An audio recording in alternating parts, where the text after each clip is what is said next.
అడవుల్లో ఉండే బంగ్లాల్లో దయ్యాలు, భూతాలు ఉంటాయి అనే కథలు మీరు సినిమాల్లో, పుస్తకాల్లో చాలా చూసి, చదివి, విని ఉంటారు కదా. కానీ అలాంటి ఒక సంఘటన మీతో జరిగితే ఎలా ఉంటుందో ఊహించండి.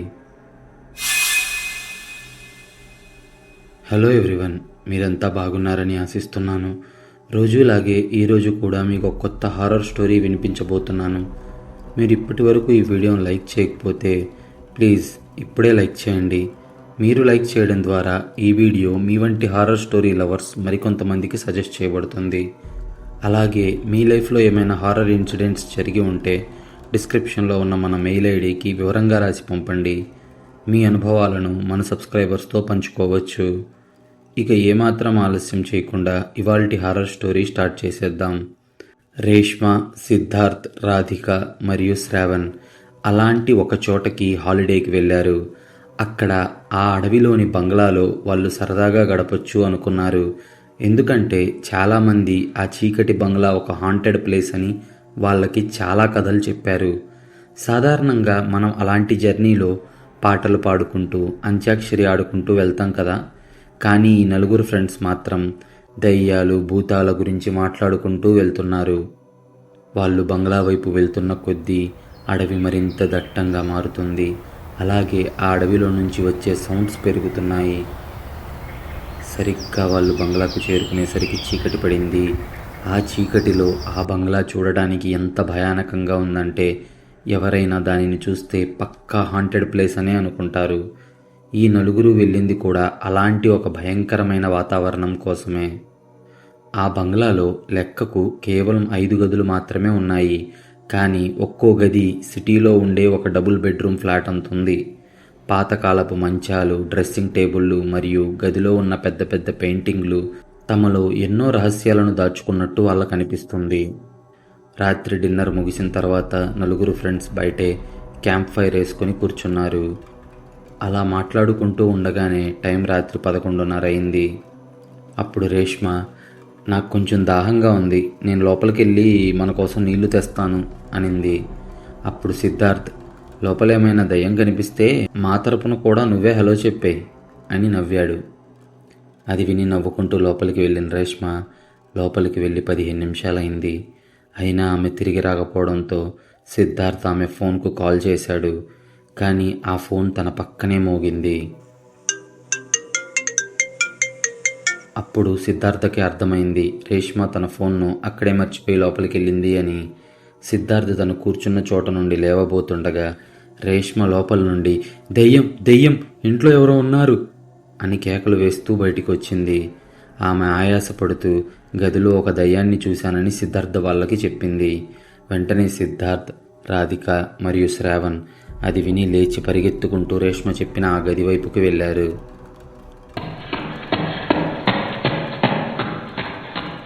రేష్మ చాలా భయపడింది. అందుకే నెమ్మదిగా తన ఫ్రెండ్స్ వెనకాలే నడుస్తూ ఉంది. రేష్మ చెప్పిన ఆ గది తలుపు తెరిచి చూడగా లోపల పూర్తిగా చీకటిగా ఉంది. సిద్ధార్థ్ గదిలో లైట్ వేస్తే మంచంపై రేష్మ కూర్చొని వింత వింత శబ్దాలు చేస్తూ నవ్వుతూ కనిపించింది. అది చూసి వాళ్ళు ముగ్గురు షాక్ అయి వెంటనే వెనక్కి తిరిగారు. ఎందుకంటే రేష్మ వాళ్ళ వెనకాలే రావడం వాళ్ళకి బాగా గుర్తుంది. అలాంటిది మరి ఆమె వాళ్ళకంటే ముందు మంచం మీదకి ఎలా వచ్చింది అనే డౌట్తో వెనక్కి తిరిగి చూస్తే రేష్మ వాళ్ళ వెనకాల లేదు.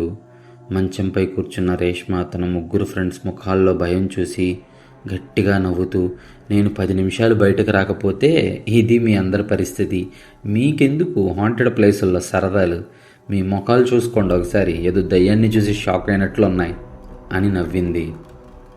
అప్పుడు సిద్ధార్థ్ కొంచెం భయంగా, నువ్వు ఇక్కడికి మాకంటే ముందెలా వచ్చావు? నువ్వు ఇప్పుడే కదా కేకలు వేస్తూ బయటకు వచ్చావు, అండ్ మా వెనక నిలబడి ఉన్నావు కదా, మరి మాకంటే ముందు గదిలోకి ఎలా వచ్చావు అన్నాడు. దానికి రేష్మ, అదేంటి నేను బయటికి రావడం ఏంటి, లాస్ట్ 15 మినిట్స్గా నేను ఇక్కడే కదా కూర్చొని ఉన్నాను, నేను బయటికి రాకపోతే మీరందరూ నాకు ఏదో జరిగిందనుకోని పరిగెత్తుకుంటూ లోపలికి వస్తారని నేను వెయిట్ చేస్తున్నాను అనింది.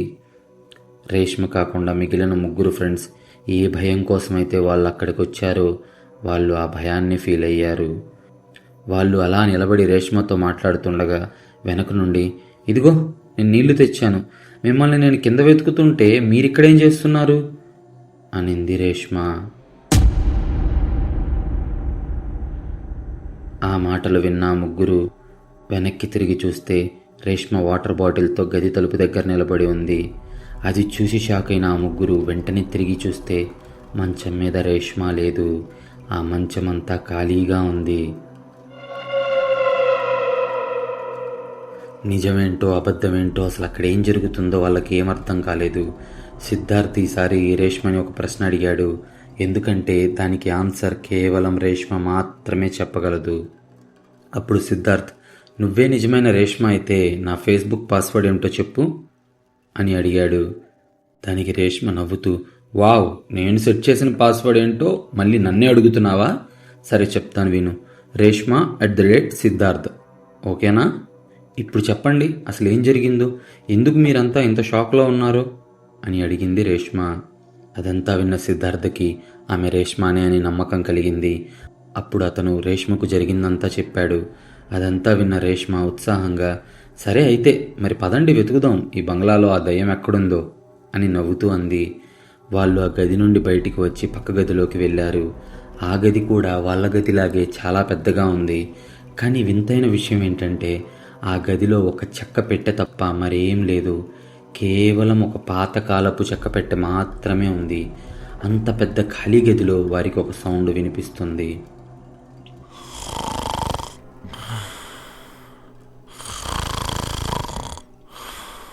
అలా దాన్ని వింటున్న నలుగురికి ఆ సౌండ్ పెట్టె లోపల నుండి వస్తున్నట్లు అనిపించింది.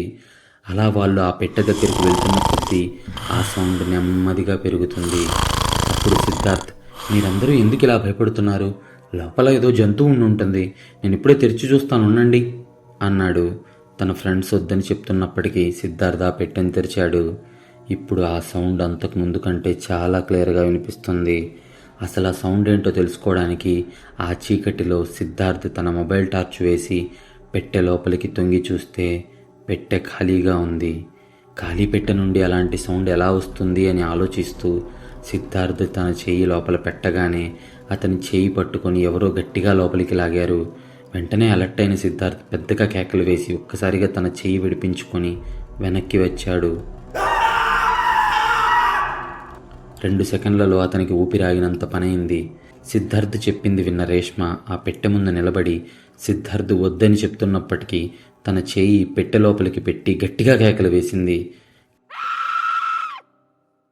కాసేపటికి నవ్వుతూ, మరేంటి నా చేయిని ఎవరు పట్టుకోలేదు, ఎంత తాగావు సిద్ధార్థ్ నువ్వు అనింది. రేష్మ తర్వాత రాధిక మరియు శ్రావణ్లు కూడా తమ చేతులు పెట్టెలో పెట్టారు. కానీ వాళ్ళకు కూడా సిద్ధార్థ్తో జరిగినట్టు ఏమీ జరగలేదు. నలుగురు ఆ గది నుండి బయటికి రాగానే కొంచెం దూరంలో మరో గది బయట ఒక పిల్లవాడు ఆడుకుంటూ వాళ్ళకు కనిపించాడు. సిద్ధార్థ్ వాళ్ళు తనని చూడటం చూసిన ఆ అబ్బాయి వెంటనే ఒక గదిలోకి పరిగెత్తాడు. రేష్మ ఆ పిల్లవాడిని ఎంత పిలిచినా అతను ఆగలేదు. వాళ్ళ నలుగురి లెక్క ప్రకారం ఆ రాత్రి ఆ బంగ్లాలో కేవలం వాళ్ళు మరియు ఆ బంగ్లా వాచ్మెన్ మాత్రమే ఉన్నారు. మరి ఇంత రాత్రి ఆ పిల్లాడి ఇక్కడికి ఎలా వచ్చాడు అనే ప్రశ్నలకి సమాధానం దొరక్క రేష్మ, రాధిక మరియు శ్రావణ్ ఆ పిల్లాడు లోపలికి వెళ్ళిన గది వైపు వెళ్తుండగా సిద్ధార్థ్, నేను లోపలికి అస్సలు రాను అని గట్టిగా అరిచాడు. అప్పుడు రేష్మ వెనక్కి తిరిగి, భయపడ్డావా పీరికి రాస్కెల్, సరే మేము ముగ్గురం వెళ్తున్నాం, మరో దయ్యం ఏదైనా ఇక్కడికి వస్తే నువ్వు ఒక్కడివే దాంతో తేల్చుకో అని నవ్వింది. అది విన్న సిద్ధార్థ్ మరింత భయపడి ఏం చేయాలో తెలియక భయంగా సైలెంట్గా వాళ్ళ వెనకాలే లోపలికి వెళ్ళాడు. అలా నలుగురు లోపలికి వెళ్ళగానే ఆ గది తలుపు రేష్మ, సిద్ధార్థ్, రాధిక మరియు శ్రావణ్ ఈ బంగ్లాకు దయ్యాల కోసం వచ్చారు. అయితే ఇప్పుడు ఆ దయ్యాలు వాళ్ళతో ఆడుకుంటున్నాయి. పిల్లాడి కోసం వాళ్ళు లోపలికి వెళ్తే ఆ గది తలుపు మూసుకుపోయింది. గది తలుపంతా చీకటిగా ఉంది మరియు ఆ చీకట్లో నలుగురు అక్కడి నుండి బయటికి వెళ్లే తలుపు కోసం వెతుకుతున్నారు.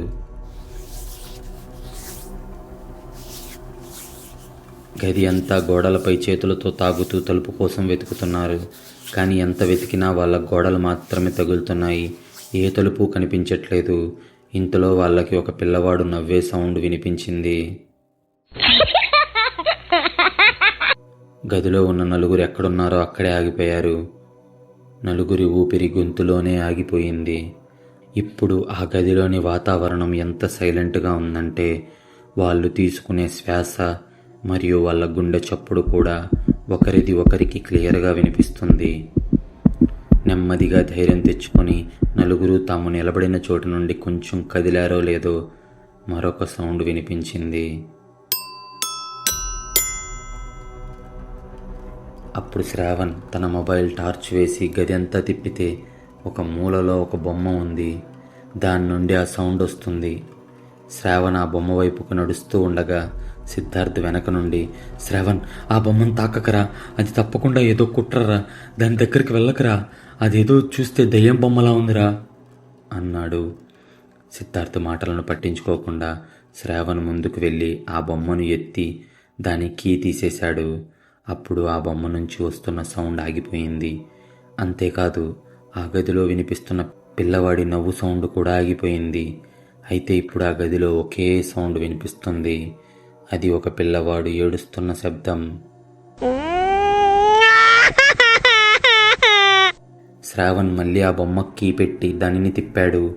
అప్పుడు పిల్లవాడు నవ్వే సౌండ్ మళ్ళీ రావడం స్టార్ట్ అయింది.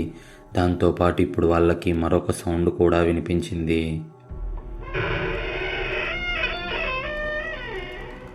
అప్పుడు నలుగురు వెంటనే అక్కడి నుండి పరిగెత్తుకుంటూ బయటికి వచ్చి మెయిన్ డోర్ వైపుకి వేగంగా పరిగెత్తుతూ ఉండగా వాళ్ళకి ఆ బంగ్లా వాచ్మెన్ ఎదురుపడ్డాడు. అప్పుడు వాచ్మెన్, ఇలా పరిగెత్తుకుంటూ ఆయాసపడుతూ నన్ను వచ్చి మీలాంటి వాళ్ళు గుద్దుకోవడం ఇదేం మొదటిసారి కాదు. పిల్లాన్ని చూసారా, లేదా ఆడమనిషిని చూసారా, లేదంటే మగాడిని చూసారా అని చాలా క్యాజువల్గా అడిగాడు. దానికి నలుగురి దగ్గర ఆన్సర్ ఉంది, కానీ వాళ్ళు ఏమీ మాట్లాడలేకపోయారు. అప్పుడు వాచ్మెన్, ఇక్కడికి 10 సంవత్సరాల క్రితం ఒక ఆఫీసర్ తన భార్య మరియు పిల్లవాడితో వచ్చాడు. ఆ పిల్లాడు రోజంతా ఒక బొమ్మతో ఆడుకుంటూ ఉండేవాడు. ఇక ఆ భార్యాభర్తలేమో ఎప్పుడూ గొడవ పడుతూనే ఉండేవాళ్ళు. ఒకరోజు వాళ్ళ గొడవలు హద్దులు దాటిపోవడంతో నేను నా భార్య మరియు పిల్లాడిని చంపి ఆత్మహత్య చేసుకున్నాను అని వాచ్మెన్ అనగా వెంటనే రేష్మ, నేనా? నేను అంటే దాని అర్థం ఏంటి? కొంపతీసి నువ్వు అనింది. దానికి వాచ్మెన్ నవ్వుతూ, అరే, అంటే అతను తన భార్య పిల్లాడిని చంపేసి తాను చంపుకున్నాడు అంటున్నా. మీరైతే టెన్షన్ పడకండి. ఇప్పటి వరకు ఆ భార్యాభర్తలు మరియు వాళ్ళ పిల్లాడు ఎవరికి ఏ హాని చేయలేదు. ఎవరైనా మీ తలుపు తట్టినా లేదా పిలిచినా వాళ్ళ పేరు అడగకుండా తెరవకండి. ఇప్పుడైతే వెళ్ళి ప్రశాంతంగా నిద్రపోండి అన్నాడు వాచ్మెన్. సరే అని తలూపి ఆ నలుగురు అక్కడి నుండి ముందుకు వెళ్తుండగా రేష్మ వెనక్కి తిరిగి చూసింది. అప్పుడు ఆ వాచ్మెన్ వాళ్ళు ఏదైతే పిల్లాడిని చూశారో అదే పిల్లాడిని ఎత్తుకొని ఆడిస్తూ ముందుకు వెళ్తున్నాడు. అది చూసి షాక్ అయిపోయిన రేష్మ భయపడుతూ, అందరూ ఒకసారి అటు చూడండి అనింది. వెంటనే మిగతా వాళ్ళు కూడా తమ కళ్ళు వెనక్కి తిప్పి చూడగా కేవలం వాచ్మెన్ మాత్రమే ఒక గదిలోకి వెళ్తున్నట్లు కనిపించాడు. రేష్మ ఆపకుండా తాను ఏదో చూశానని చెప్తూ గోల చేయడంతో అందరూ వాచ్మెన్ వెళ్ళిన ఆ గదిలోకి వెళ్ళారు. ఆ గది బంగ్లాలోని మిగిలిన అన్ని గదుల కంటే చాలా డిఫరెంట్గా, చాలా క్లీన్గా ఉంది. గది అంతా చాలా వెలుతురుగా ఉంది. అంతేకాదు ఆ గది లోపల పెద్ద పెద్ద పెయింటింగ్లు మరియు ఒక డైనింగ్ టేబుల్ కూడా ఉన్నాయి. నలుగురు ఆ గదిని 4 వైపులా చూస్తుండగా సరిగ్గా అదే సమయంలో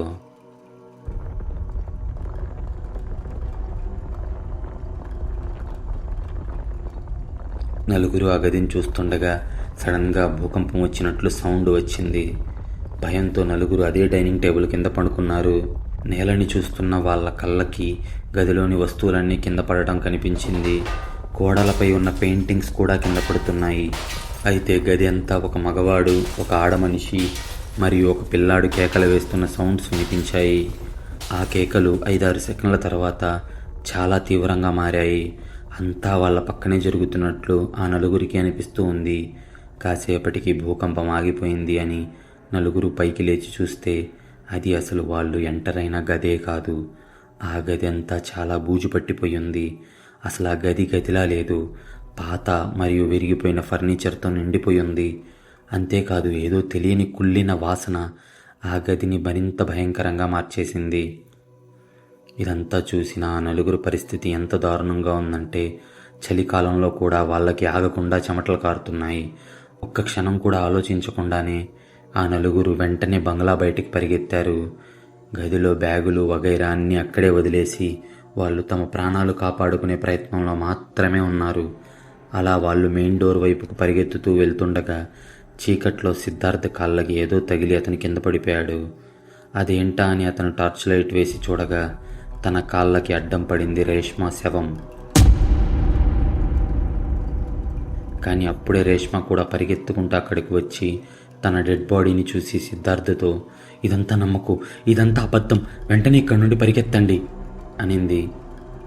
నలుగురు ఫ్రెండ్స్ పరిగెత్తుకుంటూ వెళ్ళి వాళ్ళ కారులో కూర్చున్నారు. ఎంత ట్రై చేసినా కారు స్టార్ట్ కాలేదు.